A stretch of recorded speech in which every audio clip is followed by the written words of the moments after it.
여러분 이런 생각이 들 거예요. 근데 왜 그 아버지가 내가 원하는 걸 하지 못하게 하셨을까? 사실요, 우리 아버지는요, 제가 돌아가실 때까지 아무것도 할 수 없는 사람이었습니다. 그냥 두 아이 키우면서 평범한 주부로 집에 앉아서 하던 모든 것들이 좌절당한 채로 아무것도 하지 않는 저를 보면서 저희 아버지가 돌아가실 때까지 후회하셨어요. 내가 내 딸을 망쳤어. 가장 유능한 딸이었는데 가장 아무것도 할 수 없는 딸이 되었구나. 아버지가 너무 슬퍼하셨는데 우리 어머니에게 늘 그렇게 얘기하셨대요. 저한테도 얘기 못하시고. 나는 그 아버지의 사랑을 알아요. 그렇기 때문에 저는 우리 아버지가 예수 믿으시고 상급받을 수 있게 가시지 못한 것에 너무너무 안타까워요. 나는 아버지의 구원을 확신도 할 수 없을 만큼 그렇게 쓰러지고 그냥 가셨습니다. 근데 제가 단 한 가지 희망을 가지는 것은 하나님이 그 아버지를 위해서 기도하라고, 아버지 어머니의 구원을 위해서 기도하라고 저에게 1월 1일 날 주셨습니다. 그 해 8월 달인가 돌아가셨어요. 몇 달 동안을, 그리고 하나님이 집을 옮기라 하셨어요. 제가 화곡동에 살고 있었는데 하나님이 안양으로 이사가라고 하셨어요. 저는 그 교회에서 우리 목사님이 저를 너무 사랑하셔가지고 당신은 사명자야, 당신은 사명자야, 신학교 가야 돼. 아닙니다 목사님, 저는 전도자로 살겠습니다. 아니야, 교회가 키워줄 거야. 당신은 사명자야. 그냥 저만 보면 이뻐서 어쩔 줄을 모르셨어요. 성도들이 너무 질투를 해가지고 처음 온 신자를 너무 사랑하시니까. 그랬는데도 그 교회를 떠나야 됐습니다. 왜냐하면 하나님이 가라 하셨기 때문입니다.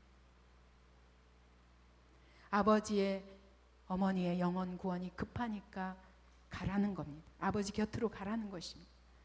그래서 몇 달 전에 갔습니다. 딱 돌아가시기 아마 제 기억으로 한 달 전인가, 한 달인가 두 달인가 됐던 것 같아요. 그 다음에 아버지 돌아가시기 전까지 하나님이 금식 기도하게 하셨습니다. 제가 이렇게 미쳤다고 아버지는 생각하셨습니다. 제가 하는 일마다 안 되다 보니까 제가 아예 미쳐버렸나 보다 생각하신 것 같아요. 아, 나도 하나님을 믿는다. 그러나 너는 지금 정상이 아니다. 늘 그것이 저희 아버지의 주장이셨습니다. 그 아버지를 위해서 금식 기도하던 중에 쓰러졌습니다. 쓰러지신 그 자리에서 대동맥이 끊어져서 그냥 가셨습니다.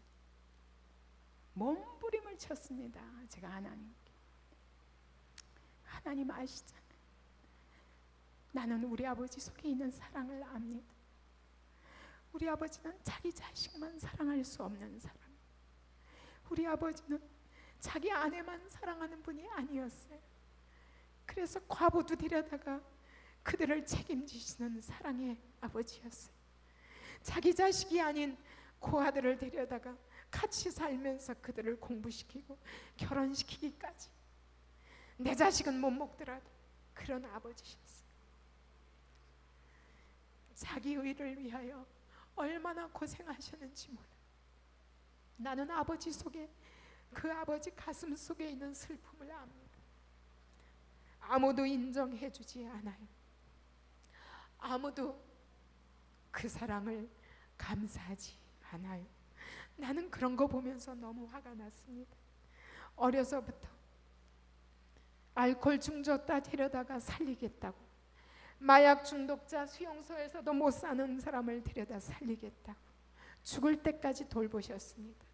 폐병 사기 환자를 병원에서도 더 이상 소망 없는 사람을 데려다가 집에서 살다가 어린아이들이 옮을까봐, 그래서 아버지 혼자 그 사람을 오두막을 하나 지어놓고 날마다 먹을 거 갖다 주며 죽을 때까지 살피다가 그 사람 죽을 때 그 시체를 아버지가 메고 그리고 갖다 묻어주신 이 세상에 둘도 없는 그렇게 사랑이 많은 아버지였어요. 근데 그 아버지가 이 사랑을 온전하게 표현할 수가 없어요. 왜냐하면 자기 성격 때문에 많은 거절과 반항 속에 사셨습니다. 그분은 의를 보시면 불의를 보시면 못 견디는 분이었습니다. 그래서 일본이 우리를 식민지 삼았을 때 항일 운동하다가 사형 선고를 받으신 분입니다. 그래도 끝까지 그때의 나이가 여러분 열 몇 살이래. 열 몇 살 때부터 의의 편에 서서 최연배 선생님이 이거 한글을 가르치지 말라고 그랬는데 가르쳤다고 잡혀가는데 최연배 선생님이 하신 것이 아니라 제가 한 것입니다. 우리 최연배 선생님이 당해야 할 모든 형벌을 제게 주십시오. 이거를요 중고등학교 때 할 수 있는 분이었어요.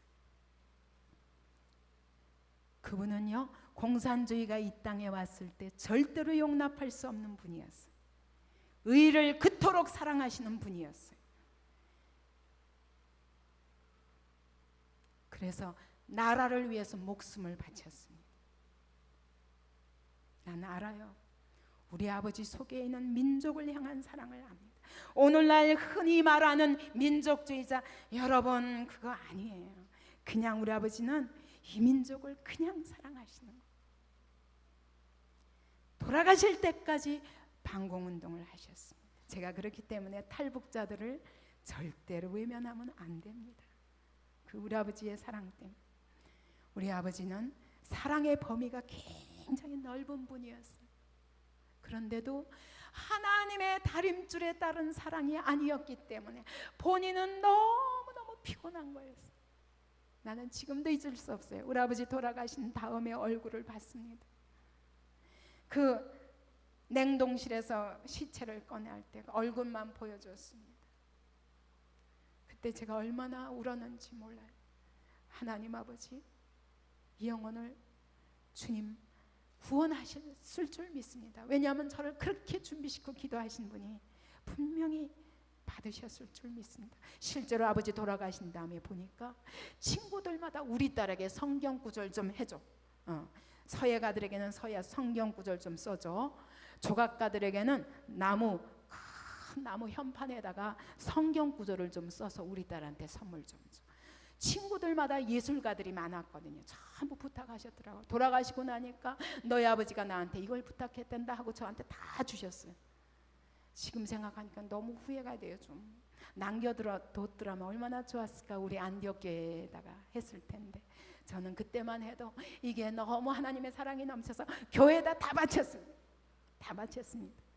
그 교회들이 수고하고 무거운 짐진 자들아 다 내게로 오라. 내가 너희를 쉬게 하리라. 그 현판도 있었어요. 그 현판이 얼마나 큰지 저희 집에 둘 수는 없었어요. 아버지가 돌아가신 다음에 보니까 동화를 쓰셨는데 동화에 참새가 기도하는 내용이 있더라고요. 하나님께 우리 아버지가 이 딸 때문에 그렇게 참새를 통해서라도 당신의 마음을 표현하셨구나. 그래서 하나님이 분명히 우리 아버지를 구원하셨을 줄 저는 믿습니다. 가봐야 알겠지만 제가 아버지 때문에 많이 울었습니다. 왜? 그 입술로 시인하는 걸 받아내지 못했기 때문에, 내가 보는 자리에서 하시지 않았기 때문에 그게 늘 슬픔이었습니다. 근데 여러분, 이 아버지를 통해서 하나님이 나의 가는 길을 다 막으셨습니다. 그러면 하나님은 그때 뭐 하고 계셨어요? 하나님 뭐 하고 계셨어요? 여러분 어떻게 생각하십니까? 여러분의 가는 모든 길들이 다 막혔습니다. 그때 하나님은 사랑의 하나님은 나한테 뭘 하셨습니까? 그런 질문이 없습니까? 나는 해답을 받았어요. 하나님이 그때 아버지를 통해서 너를 막으신 거란다. 네가 철학을 먼저 했더라면 살아계신 하나님을 만나기 어려울 것이다. 너희 하나님은 이론의 하나님이요, 너희 하나님은 문자의 하나님이요, 너희 하나님은 이렇게 살아계셔서 사망을 생명으로 바꾸시고 어둠을 빛으로 바꾸시는 이 놀라운 하나님, 그 하나님을 너는 만날 수 없었을 것이다. 저의 모든 가는 길을 아버지를 통해서 막은 것이었습니다. 그렇기 때문에 그 하나님이 하신 일이지 아버지가 한 일이 아니었습니다. 그래서 나의 모든 가는 길을 막으시고 하나님 앞에 코나로 몰아서 결국은 아버지 앞에 나올 수밖에 없도록 나의 인생을 인도하신 그 하나님을 찬양합니다. 그 하나님은 사랑의 하나님이셨습니다. 나를 30년 동안 기다리셨습니다. 30년 동안 오래오래 나를 따라다니시면서 나의 모든 구비구비에서 많은 눈물도 흘리게 하시고 많은 좌절도 보게 하시고 많은 슬픔도 있게 하시고 우울도 있게 하시고, 그러나 끝내 이 하나님 앞에서 슬픔을 기쁨으로 바꾸시고 우울을 이 세상에 둘도 없는 새 힘으로 바꾸게 하신 그 하나님을 찬양합니다. 여러분에게도 분명히 이 하나님이 동일하신 하나님입니다. 여러분에게 어떤 인생 폭풍우가 있었든지 여러분 인생의 폭풍우를 원망하지 마십시오. 그 인생의 폭풍우들은 여러분을 향한 하나님의 사랑이십니다. 나의 가는 길을 막으신 분이 하나님의 사랑이었습니다. 이 사랑을 만날 때 비로소 우리가 이 모든 슬픔과 자기 증오와 자기 비하와 세상에 대한 무관심과, 그러니까 얼굴이 딱딱하게 굳어가지고 아무 기쁨도 없고 아무 의욕도 없고 그런 자리까지 데려가는 거예요. 그 자리에서 하나님의 능력으로 말미암아 하나님의 그 놀라운 가치, 나를 향하신 하나님이 얼마나 기가 막힌 값을 치러주셨는지, 아들의 핏값도 아끼지 아니하신 그 사랑을 알게 될 때 그때 인생이 바뀌게 되는 것입니다. 그 다음에 지적 영역입니다. 열등감이 생깁니다. 열등감은 자기 자신에 대한 낮은 평가입니다. 나 자신에 대해서 가치 없게 느끼는 것입니다. 주로 불행한 가정에서, 환경이 불행한 가정에서 자란 사람들이 이것이 많습니다. 폭력이 심하고 술과 화를 잘 내고 욕을 잘하는 부모, 늘 부부싸움이 있는 가정, 이런 가정에서 열등감의 자녀들이 생깁니다. 문제의 자녀 뒤에는 반드시 문제의 부모가 있습니다. 자녀들의 문제가 아니라 부모의 문제인 것입니다. 그런데 여러분 이것을 지나서 이런 문제, 술과 폭력과 이런 것도 없는데 왜 그러나? 여러분 너무 지나친 과잉보호를 하며 키운 자녀도 열등감이 있습니다. 왜냐하면 여러분 지나친 자기 보호를, 아이를 보호하는 그런 부모들은 부모가 아이를 대신해서 모든 선택을 해줘요. 넌 이렇게 해야 돼. 너무 사랑하는 나머지 넌 이렇게 해야 돼. 넌 이렇게. 아이의 의사가 개입될 여지가 없어요. 그렇기 때문에 이런 아이는 아무것도 할 수가 없어요. 혼자서는 아무것도 선택할 수가 없어요. 부모가 시키는 대로 해야 돼요. 학원 가라면 가야 됩니다. 이제는 수학을 공부하라면 해야 됩니다. 영어를 공부하라면 해야 됩니다. 너는 미국 가야 된다면 가야 됩니다. 자기의 선택의 여지를 주지 않는 부모입니다. 사실은 이런 부모는요, 아이를 믿지 않는 것이. 여러분, 자녀를 향한 하나님의 계획을 믿어야 돼요. 하나님이 이 아이를 붙드시고 인도하고 계신 것을 믿어야 합니다. 그렇기 때문에 믿는 것이지, 이 아이를 믿는 게 아니라, 아이는 어려서 아직 분간을 못하지만 하나님이 이 자녀를 붙들고 계심을 믿어야 됩니다. 또 조건적인 사랑을 할 때, 그럴 때 아주 경쟁심이 강한 부모가 있습니다. 이런 부모는요, 아이가 항상 1등 해야 돼. 내 아이는 1등 해야 돼. 우리 아버지가 그러셨어요. 우리 동생들 갖다 놓고, 자, 너희들도 언니처럼 누나처럼 서울대학교 못 가면 학교 안 보낸다. 우리 집에는 서울대학생이 아닌 자녀가 있을 수 없다 라고 선포하셨어요. 동생들이 그날부터 서울 대학 못 갈까 봐 그런데 이유가 그거예요. 또 우리 아버지 멋있죠. 이유가 내 자존심 때문이 아니에요. 아버지가 돈이 없기 때문에 등록금을 대줄 수 없어. 그때 등록금 차이가 엄청났거든요. 국립하고 사립하고. 아버지가 돈이 없기 때문에 등록금을 해줄 수 없어. 서울대학교 아니면 안 된다. 그래서요, 우리 막내 동생이 연대 가서 지금 박사학위 받아도요, 열등감이 늘 있잖아요. 그럴 수밖에 없었어요. 그렇게 자랐으니까. 여러분, 이와 같이 조건적으로 사랑하는 거, 내가 아버지의 기대에 차면 사랑하고 그렇지 않으면 평가절하하는 이런 자리에 부모가 있을 때 자녀들이 열등감을 느낍니다. 항상 이 아이에게 완전한 걸 요구하는 거예요. 아버지 기준에서, 세상 기준에서 완전한 걸 요구하는 거예요. 우리 하나님은 그렇지 않으셔요.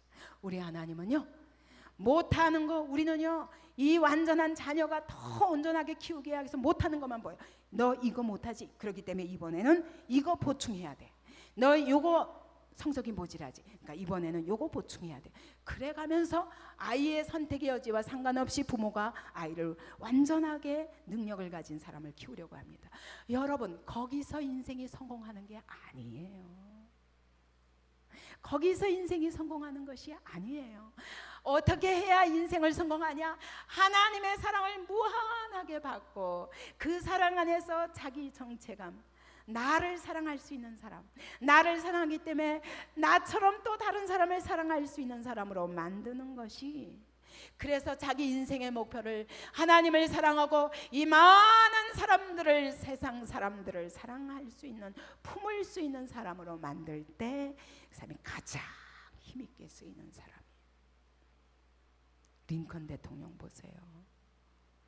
좋은 환경에서 났습니까? 공부를 잘했습니까? 공부할 수 없는 가난한 집에서 태어났지만 하나님이 멋있게 쓰셨어요.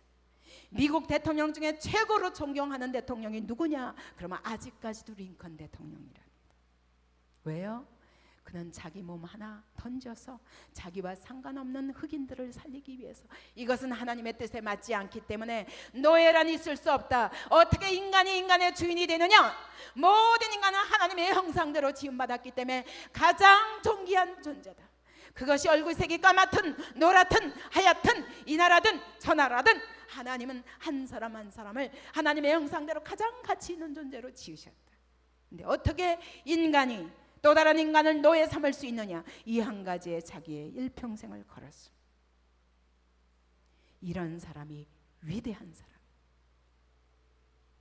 여러분의 자녀를 어떻게 키우기 원하십니까? 최고의 대학, 남들이 가는 그런 언어 연수 안 갈 수 없지. 영어도 잘해야 되고 중국어도 잘해야 되고, 하나님을 목표로 해서 한다면 좋습니다. 하나님이 하라 하셔서 하면 좋습니다. 그러나 나의 기준을 따라 자녀들에게 끊임없는 기준을 만들어서 이것도 해야 돼, 이번엔 이것도 해야 돼, 이거는 너 왜 못하냐? 이렇게 키울 때 이 자녀들이 끊임없이 이것도 잘하고 저것도 잘해보려고 애를 쓰면서 그것이 채워지지 못할 때 열등감을 느끼는 것입니다. 하나님은 우리에게 못하는 이 많은 것들을 보시지 않습니다. 다 잘하는 한 가지를 보시는 거예요.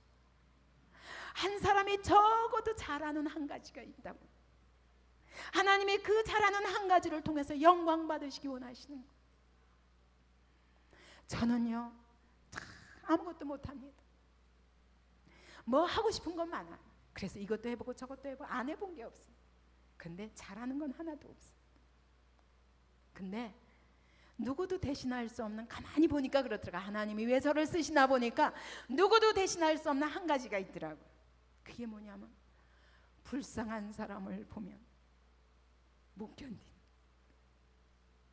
아버지 닮아가지고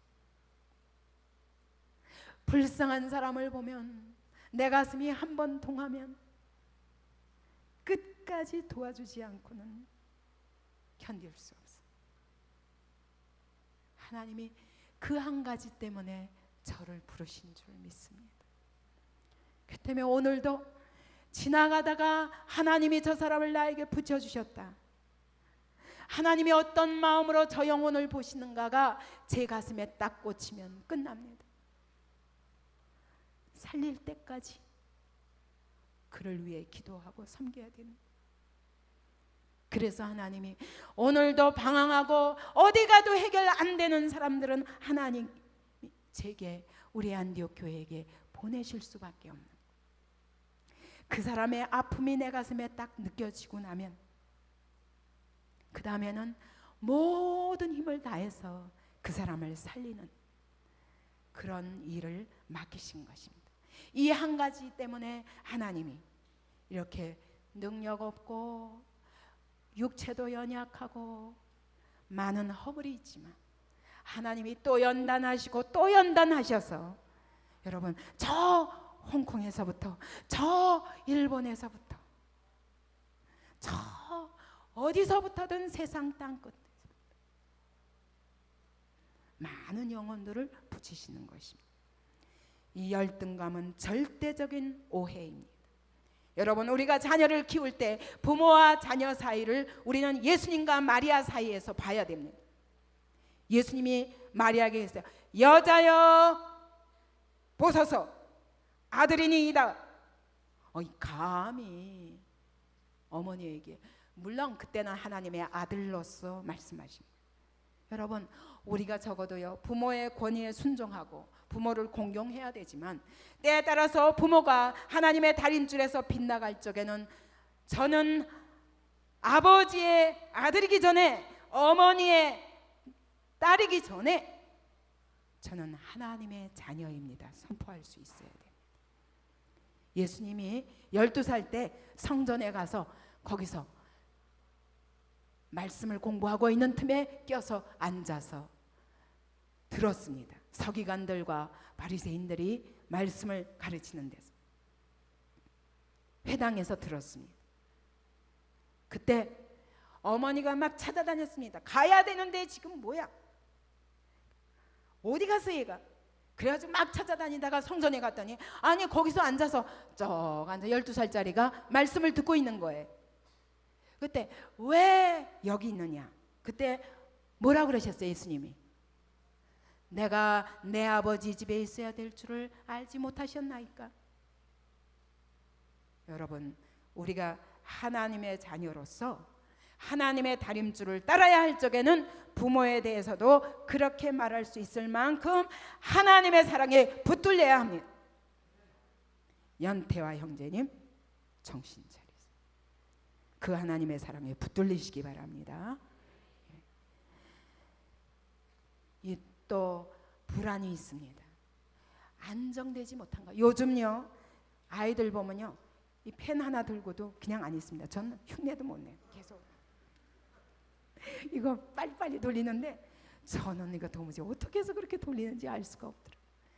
의자에 앉으면요 가만히 앉아 있는 사람을 별로 못 봅니다. 다리를 달달달달달달달달달달달달달달 떱니다. 이게 어디서 오냐? 애정 결핍에서 오는 거예요. 이게 불안정한 거예요. 영혼이 불안정한 것입니다. 사랑이 결핍된 가정에서 자라면서 깊은 열등감과 엄격한 부모님이나 따뜻한 그런 사랑을 받아보지 못한 가운데 자라나면 이런 불안한 심령을 갖습니다. 그래서 이렇게 사람을 보면 눈빛을 봐도 딱 사람을 똑바로 눈을 못 쳐다보고, 눈을 똑바로 쳐다보려면 눈이 불안한 사람이 있어. 불안정입니다. 깊은 안식할 수 있는 사랑 안에서 쉬어본 적이 없기 때문에. 여러분, 우리가 다른 사람을 이해하는데도 굉장히 여러분 이 이야기들이 나하고 상관없어, 나는 안 그래 말하지 마세요. 여러분, 아무도 하나님의 완전한 다림줄을 따라 살지 못하면 누구에게나 정도 차이지 다 있는 것입니다. 실패감이 있습니다. 실패는 성공의 어머니입니다. 실패는 또 다른 성공을 위해서 발판이 되어줄 수 있습니다. 여러분, 성공과 실패가 중요한 게 아니라 실패를 통해서 굉장히 배우는 게 많습니다. 절대로 우리는 실패 때문에 낙심하고 주저앉을 수 없습니다. 왜냐하면 이 모든 일에 우리를 사랑하시는 이로 말미암아 넉넉히 이길 수 있기 때문입니다. 그런데 이 예수가 없으면 나는 실패자야, 실패가 두렵습니다. 그래서 무슨 시도를 새로 할 때 두렵습니다. 늘 자기 자신에 대해서 나는 또 실패할 거야, 보나마나 또 실패할 거야, 이런 자기 정죄감이 있습니다. 근데 믿음이 있는 사람은 실패가 두렵지 않아요. 아, 이번에 이 실패를 통해서 이걸 배웠으니까 그럼 이번에는 이렇게 뚫고 나가야 되겠다. 그 실패가 아주 좋은 발판이 되는 겁니다. 또 예수님 없이 끊임없이 거절당하면 죄의식이 있습니다. 사실은 이 죄의식은 좋은 거예요. 죄의식이 있으면 어떻습니까? 내가 얼만큼 지금 잘못되어 있는가 알 수 있어요. 그죠? 죄의식은 경보장치예요. 경보장치예요. 자동차에 빨간불이 반짝반짝 하면은 빨리 어떻게 해야 돼? 뭔가 옆에 세워놓고, 길가에다 세워놓고 빨리 고쳐야 돼요. 엔진에 문제가 있나, 기름에 문제가 있나 빨리 봐야 됩니다. 근데 이게 깜빡깜빡하지 않다가 여러분 길 한가운데서, 고속도로 한가운데서 갑자기 서버리면 그 다음에 이거는 죽음입니다. 그죠? 이렇게 되지 않기 위해서 깜빡깜빡 자동차도 그런 것처럼 사실은 이 죄의식은 우리 안에 영혼의 경보장치. 깜빡깜빡 하면서 자, 더 이상 가면 낭떠러지다. 그 다음엔 죽음이다. 빨리 정신 차리고 빨리 돌이켜 라는 얘기예요. 근데 이것은 좋은 것입니다. 근데 여러분, 이것이 좋은 것은 이 죄의식을 느낄 때 해결할 길이 있기 때문에 좋은 것이에요. 예수께로, 예수 십자가에 딱 가면 모든 이 죄의식이 거기서 끝납니다.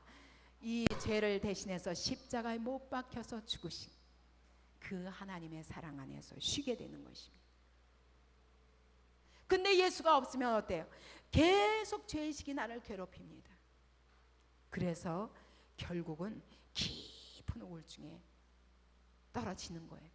그런데 프로이드는 이 죄의식을 무시해라 라고 말하는 거예요. 현대 심리학이 그거예요. 죄의식을 계속 위로로 해결해 주는 거예요. 그랬더니 늘어나는 게 뭡니까? 우울증 환자예요. 이 죄의식은 그냥 무디게 한다고 해서, 그렇게 거짓 위로로 위로한다고 해서 해결되는 게 아닙니다.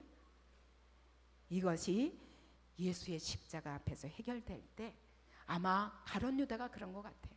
자, 죄의식을 느꼈습니다. 그러면 빨리 십자가 앞에, 예수님 앞에 나왔으면 끝납니다. 베드로도 3번씩 부인했지만 예수님이 찾아오셔서 베드로야, 내가 네 사랑을 안다. 네가 나를 사랑하느냐? 3번 부인했으니까 3번 내가 주를 사랑하는 줄 주께서 아시나이다. 주께서 아시나이다. 3번 부인했던 걸 3번 다시 그 사랑을 고백하면서 완전히 치유되는 거예요. 여러분, 어떤 죄라도 예수님의 십자가 앞에 오기만 하면 다 해결됩니다. 여기에 쉼이 있습니다. 프로이드처럼 죄의식을 회피하는 것이 해결책이 아닌 것입니다. 근데 오늘날 현대심리학이 그 죄의식을 회피하는 것으로 해결하다 보니까 시대가 가면 갈수록 점점 살기 좋아지는데도, 점점 부유해지는데도, 점점 편한 문명의 이기가 발달하는데도 불구하고 우울증 환자는 늘어나고 자살률이 계속 늘어나는 것입니다. 이것은 어느 나라가 아니라 세계적인 현상입니다. 현대의 사람들의 현상인 것입니다. 마지막으로 영적인 영역입니다. 여러분, 이 모든 정신적인 불안과 실패감과 죄의식과 열등감과 감정적인 슬픔과 자기 연민과 자기 증오와 우울증과 무관심과 이 모든 것 뒤에 누가 있습니까? 사단이 있는 것입니다. 악한 영의 역사가 있는 것입니다. 똑같이 병원에 가도요, 여러분, 어떤 사람은 똑같은 병을 가지고도 어떤 사람은 살고 어떤 사람은 죽습니다. 왜냐하면 나는 병과 싸워서 이기고야 말 거야 하는 사람은 이기고야 말더라고요. 지난번 보셨어요? 석정일 형제 폐에 물 들어가면 끝이에요. 왜냐하면 이게 안 되는 사람이에요. 그리고 이미 그 형제가 절대로 10몇 살, 20살 이상은 살 수 없었는데 벌써 30 중반이 되었습니다. 뇌성마비로 태어나서. 그리고 자기 몸을 자기가 움직일 수 없는 사람입니다. 근데 잘못해서 이 폐에 물이 들어갔습니다. 고열이 오르는데 그러면 자기 몸에 저항력이 없기 때문에 이길 수 없어요. 근데요, 이 형제의 믿음이 이긴 거예요. 의사가 기적이라고 했다는 거 아니에요. 도저히 살 수가 없는 형편이었어요. 근데 내가 이것을 이기고야 말리라 하는 사람은 이긴다니까요. 그때 기적이 일어나요. 이거 하나님을 의지하는 사람은요, 이길 힘이 있어요. 근데 하나님을 의지하지 못하면 그냥 거기서 아무 병과 싸우겠다는 의식이 없는 사람이 있어요. 그대로 병을 받아들이고 나는 죽을 수밖에 없어. 이런 사람은 반드시 죽습니다. 그래서 이런 이야기가 있습니다. 사단이 노점상을 차렸답니다. 길바닥에다 좌판을 쫙 벌려놨습니다. 갖가지 상품들을 쫙 진열했습니다. 최고로 비싼 상품이 있습니다. 뭘까요? 예? 뭐요? 절망, 낙심입니다. 낙심하고 절망해서 이제는 이 자리에서 일어나지 않기로 한 사람은요, 짱난다는 거예요. 그러면서 마귀가 설명하기를, 이 상품으로 말할 것 같으면 이 낙심이라는 상품, 이 절망이라는 상품, 이것은 내가 가지고 있는 무기 중에 최고의 강력한 무기다. 한 번 이 낙심에 떨어지면 이 사람은 내 밥이야, 내 노예야, 절대로 나를 못 벗어나지 라고 말하더라는 겁니다. 여러분, 우리의 가장 큰 적은 낙심입니다. 자기 연민입니다. 자기 증오입니다. 이제는 일어나십시오. 여러분, 아직도 이전에 어려서의 그 상처 때문에 계속 자기 연민에 빠져서 맨날 나 좀 불쌍히 여겨달라니까, 나는 상처 많이 받았다고 왜 더 위로하지 않는 거야, 더 위로해서, 더 위로해서. 이 자리에 더 있을 수 없습니다. 더 이상 자기를 증오하면서 나는 안 되는 인간이야, 이 이상은 절대로 못해, 있을 수가 없습니다. 예수 안에서는 있을 수 없습니다. 하나님이 여러분 각 사람을 완전하게 받으셨습니다. 여러분이 있는 그대로 사랑하십니다. 여러분의 꼭 한 가지 잘할 수 있는 것을 그분은 아십니다. 여러분이 그것을 하나님이 쓰시고자 하십니다. 하나님, 이거 발견하게 해주세요. 기도하시기 바랍니다. 공부 못해도 좋아요, 대학 못 나와도 좋아요, 그것이 여러분의 인생을 살리는 거 아닙니다. 여러분, 다윗이 언제 대학 나왔어요? 그런데 골리앗을요 17살에, 잘 모르지만 15살에서 17살이라고요.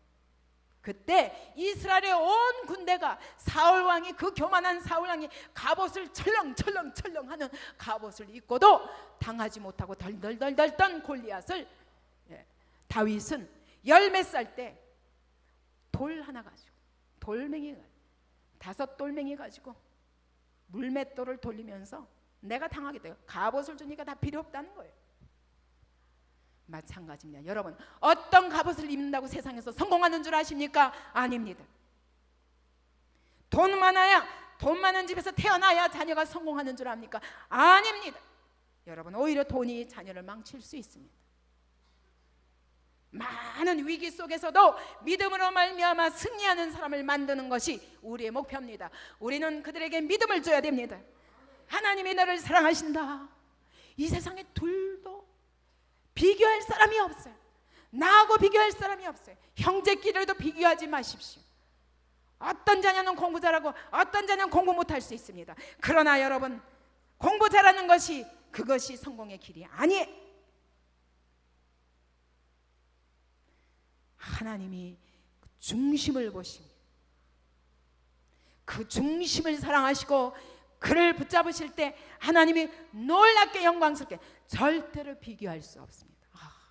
제가 일찍이 예수 믿었더라면, 제가 일찍이 예수님을 알았더라면 저는 20명이라도 낳았을 거예요. 전 때로는요 하나님께 조금 섭섭해요. 그게 뭐냐면 하나님 저를 이렇게 부르시지 마시고 자녀들을 잘 키우는 엄마로 살았으면 얼마나 더 멋있는 일꾼들을 만들어냈을까. 한 20명만 아들 딸들을 잘 키워가지고 하나님의 사람들로 내세우면요 얼마나 멋있을까. 이런 생각도 가끔 이렇게, 이거는 하나님이 허락하시지 않은 일이지만 상상해 보는 거예요. 열심히 나가죠. 최대의 사랑으로 우리 하나님이 너를 얼마나 사랑하시나. 그래서 어떤 사람은 의사가 되고, 어떤 사람은 정치인이 되고, 어떤 사람은 언론에 가고, 어떤 사람은 학교에 가고, 어떤 사람은 장사하고, 어떤 사람은 뭐하고, 뭐든지 하다못해 제가 맨날 말하는 배추 장사도 좋아요. 왜요? 동네에서 그 배추 장사만 보면 모든 아낙네들이 기뻐지고, 그 사람을 통해서 하나님의 사랑을 맛본다면 여러분 어떤 정치인보다 더 훌륭한 사람이에요. 이런 다양한 아들을 키우고 싶어요. 그래서 하나님이 안디옥 교회를 세워주신 줄 믿습니다. 온 세계 열방에 많은 사람들, 각가지 다양한 사람들을 하나님이 보내주셔서 이 세상에 둘도 할 수 없는 그 자리에서 하나님 앞에 영광 돌리는 수많은 일꾼들을 하나님이 키워주실 줄 믿습니다. 여러분, 가장 큰 적은 우울과 낙심과 자기 연민과 자기 정죄와 자기 증오, 절망입니다. 우리는 이렇게 생각할 수 있습니다. 누구의 책임인가? 누구의 책임인가? 에스겔서 18장 2절을 읽어봅시다. 시작. 너희가 이스라엘 땅에 대한 속담에 이르기를 아비가 신포도를 먹었으므로 아들의 이가 시다고 하면 어찌미뇨. 여러분, 아버지가 신포도를 먹었는데 아들이 시다는 그런 속담이 있습니다. 이스라엘 백성들은 이것을 자기 죄를 합리화하는 데 썼어요. 우리 조상이 그랬거든. 내가 아니라 우리 조상이 그랬거든. 그리고 조상 탓을 하는 것입니다. 근데 하나님은 말씀하십니다. 자기 죄를 조상 탓하지 마. 아버지가 신포도를 먹었는데 아들이 시다고 말하지 마. 그런 속담을 더 이상 사용하지 마. 각자 자기 책임이라는 것입니다. 물론 우리 여러 환경 속에서 우리가 잘못 배웠습니다. 잘못된 가치관에 의해서 우리의 인격이 형성되었습니다. 그러나 여러분, 다 어려운 자리에 있다고 다 똑같은 반응하는 거 아니에요. 어떤 사람은 기가 막힌 고난 속에서도 바른 반응을 하고 똑바로 설 수 있습니다. 근데 반응에 대해서는 우리의 책임이 있는 겁니다. 그래서 이렇게 얘기합니다. 마치 우리의 인생은 융단을 짜는 것과 같다. 그래서 이 시줄은 유전적인 요소, 이제 배틀을 짭니다. 배틀이 유전, 환경, 어린 시절의 모든 경험, 부모의 영향, 선생님의 영향, 친구의 영향, 이런 것들이 끊임없이 우리 인생에 많은 고난과 장애물들이 지나가서 나를 많이 실패하게 했습니다. 그러나 여러분, 이렇게 C줄로만 융단이 짜지는 게 아니라 또 날줄로도 짜야 됩니다. 배틀을 가지고 쫙 위에서부터 날줄을 내립니다. 이것이 뭐냐? 이런 모든 영향에 대한 반응은 내 것이라는 것이 내 책임이에요. 어떤 부모를 만나도 그 반응은 내 책임이요. 어떤 환경을 만나도 그 반응은 내 책임이요. 어떤 교사를 만나고 어떤 인생의 폭풍우를 만나도 그 반응은 내 책임입니다. 아무도 우리는 남을 탓할 수 없습니다. 이제부터 우리의 삶에 이뤄지는 모든 문제에 대해서 내가 어떻게 반응하느냐, 그것은 내 책임입니다. 그러므로 중요한 것은 무릇 지킬 만한 것보다 너희 마음을 지키라. 생명의 근원이 이에서 납니다 라고 말씀하십니다. 여러분, 그게 무슨 말입니까? 온 마음을 다해서, 온 힘을 다 쏟아서 뭐 하라고요? 마음을 잘 지키라는 거예요. 내가 어떻게 반응하느냐, 그 마음을 잘 지키라는 거예요. 왜?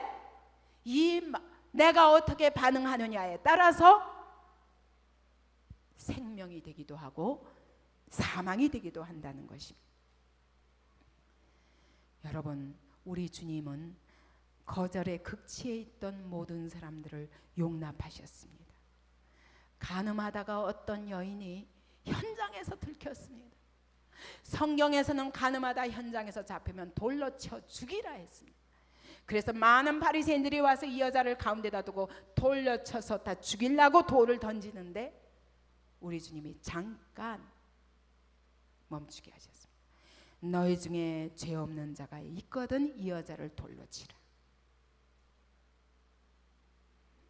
모든 사람들이 돌로 치려다가 그 자리에서 내려놓고 돌아갑니다.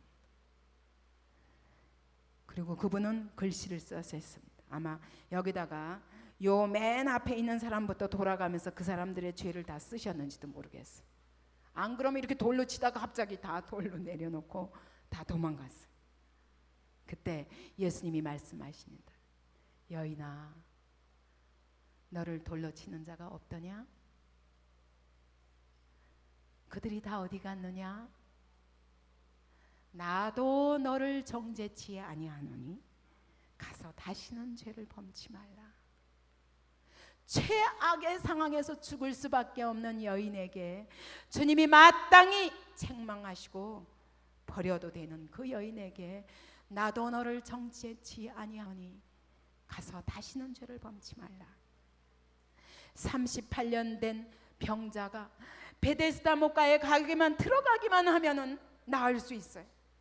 들어가기만 하면 나을 수 있는데 이 몸을 가지고 38년 동안 앓아눕다 보니 이 몸을 가지고 베데스다 그 못가에 제일 먼저 몸을 담그는 사람이 나는 거예요. 그래서 제일 먼저 가려고 그랬는데 늘 이 몸이 아프기 때문에 아무도 나를 데려다 주지 않나이다.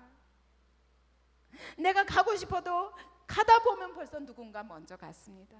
그래서 오늘도 또 그런 소망을 가지고 왔지만 또 가면은 다른 사람이 먼저 간다. 아무도 나를 데려다 두지 않나이다 라고 말했어요. 예수님이 뭐라고 말씀하십니까? 네가 낫고자 하느냐?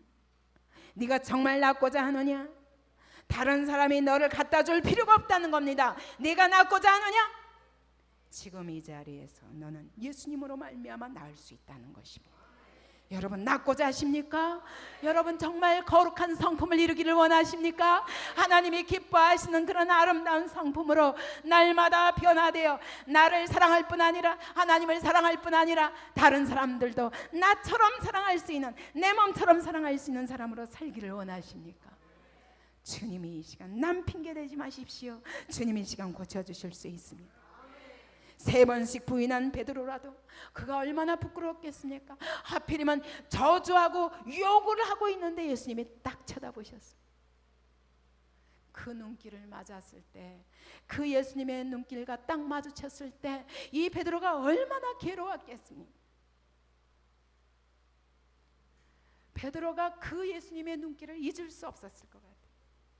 그분이 부활하시고 나서도 얼마나 낙심했는지 나는 안 돼. 그리고 못가에 갔습니다. 바닷가에 갔습니다. 나는 다시 고기나 잡아야지. 제자들 보기도 얼마나 민망했을까요? 제자들이 이렇게 보면 수사도가 뭐 하는 짓이 너무 부끄러워서 아마 쳐다볼 수 없었을 거예요. 그렇게 낙심하고 있는 베드로에게 우리 주님은 찾아오셔서 깊은 자기 증오에 빠진 베드로에게 찾아오셔서 우리 주님이 베드로야, 네가 나를 사랑하느냐? 요한의 아들 시몬아, 네가 나를 사랑하느냐? 베드로라고도 안 부르셨어요. 이 갈대 같은 시몬아, 너는 그럴 수밖에 없었단다. 너는 그럴 수밖에 없었단다. 사단이 밀가부라도 타려고 너를 청구하는 줄을 내가 알았노라. 먼저 말씀하셨어요. 사단이 너를 밀가부로도 타려고 너를 청구하였노라. 너도 죄와 사단의 희생자야. 그러나 나는 너를 그 죄와 사단의 손아귀에서 너를 건져내기 위해서 이 땅에 오셔서 십자가에 못 박혀 죽으시고, 그리고 너를 구원하실 뿐만 아니라 너를 양떼들을 먹이는 목자로 쓰려고 내가 너를 택하였노라. 낙심과 절망 가운데 있는 베드로에게 주님이 오셨어요. 내 양을 먹이라. 내 양을 치라. 베드로의 일평생에 그 주님의 음성이 그를 사로잡았기 때문에 십자가에 거꾸로 못 박혀서라도 죽기까지 하나님의 교회의 성도들을 살피는 자로 살았을 것입니다. 18년 된 혈류증을 앓고 아무 소망이 없고 모든 재산을 탕진하고, 그러나 그 여인이 절망 가운데 그 무리들 속에 꼈습니다. 혹시 주님의 옷자락이라도 만질 수 있을까? 주님의 옷자락이라도 만지면 내게 무슨 소망이 있을까? 주님은 아셨습니다. 옷자락을 잡는데 어떻게 알아요? 옷자락을 만지는데 어떻게 알아요? 잡아당긴 것도 아니에요. 살짝 만졌어요. 그러나 주님은 아셨어요. 내 몸에서 능력이 나갔느니라.